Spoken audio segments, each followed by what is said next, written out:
And Yajuj is a tribe, and Majuj is another tribe, but they are related. And they are actual human beings. Yajuj and Majuj are human beings. They are tribes that actually exist on earth.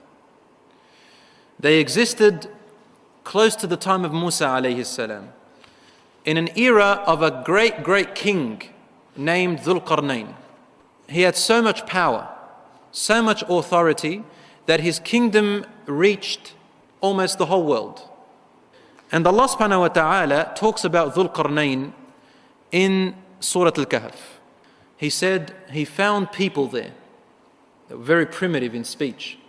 So he said, "Oh, Dhul Qarnayn, Yajuj and Majuj are very corruptive on earth. They kill, they take, they steal, they do all these things. Can we give you some help, bring you some people, so that we can help you to make a barrier between us and them, so that they can't come to us and they can be cut off from the world?" Then Dhul Qarnayn replies, he said, "Allah has already given me enough power. I don't need your help. Thank you for offering. But what I want you to help me with is just a little bit of starting off the foundations of the wall.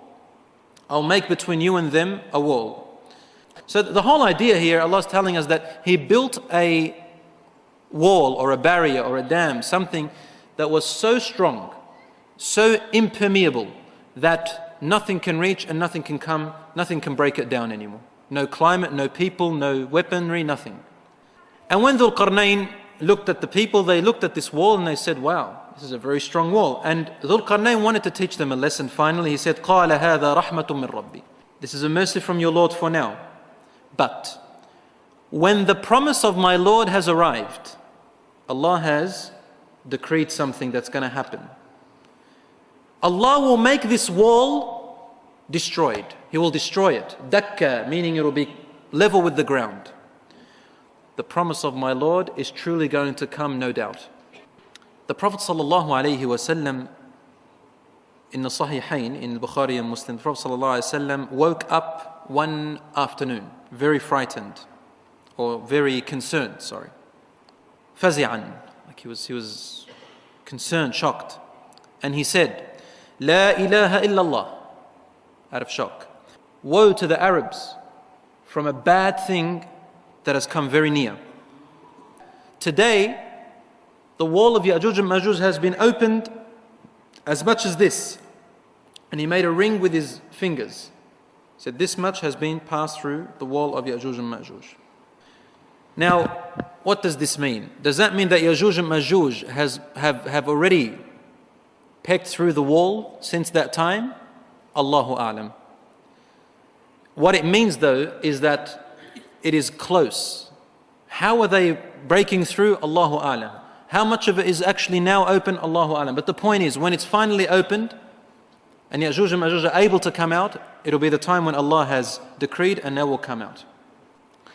And this is the way it will happen when the day comes. First of all, Yajuj and Majuj are unable to get out of there. Number one, there are many reasons why. Number one, as we said before, they are very primitive people. Their understanding of technology is not like ours. They don't know what's going on in the world right now. They don't have computers, they don't have airplanes, they don't have these weaponry we have. They have nothing. And they are between mountains. These mountains are covered with such bad climate that if they try to go up these mountains, they'll die. So they can't go around or on top of this wall. And some people, they describe them as being short. They're like midgets walking around. Or then they've got these strange eyes and this is all rubbish. There's nothing in the hadith that states that they are like that. And when they come out, they just destroy. They destroy, rob, rape, kill, murder, all of these things. And they just worry about, they want to be the leaders of the world. They want to be the power, but in a very, they're like gangsters, but the worst of gangsters, like thugs, the worst of thugs ever seen, ever known. The Prophet ﷺ tells us, these Yajuj and Majuj will come out in a time where Isa alayhi salam has already descended. Isa alayhi salam will be among us. And Allah subhanahu wa ta'ala will send Jibreel alayhi salam to Isa to tell him alayhi salam that a certain type of servants of mine, meaning creations of mine, have now been released. Allah is talking about Yajuj and Majuj.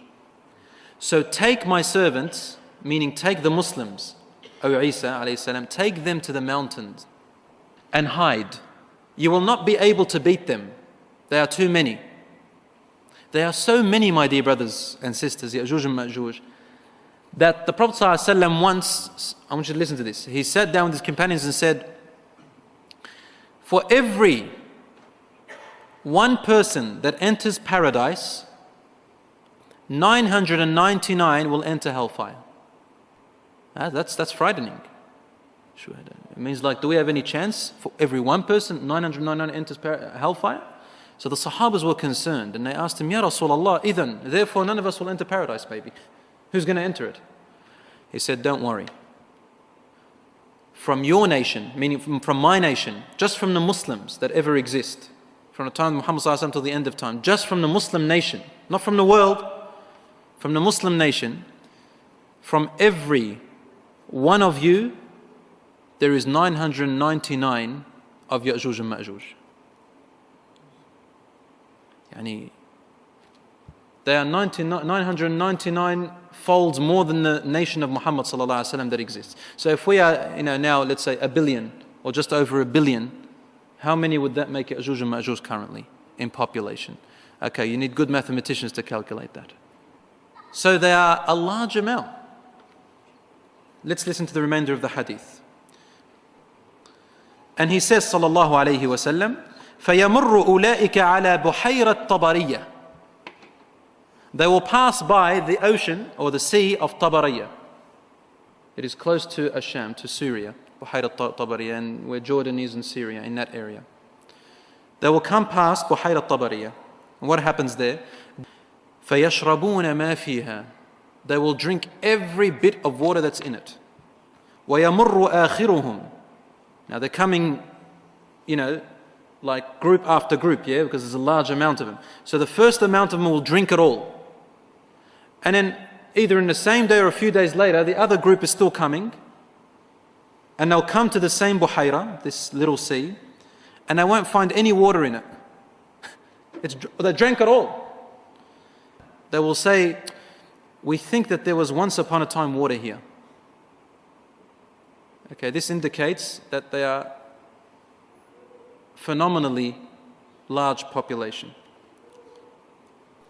He said, Isa and his companions will be imprisoned.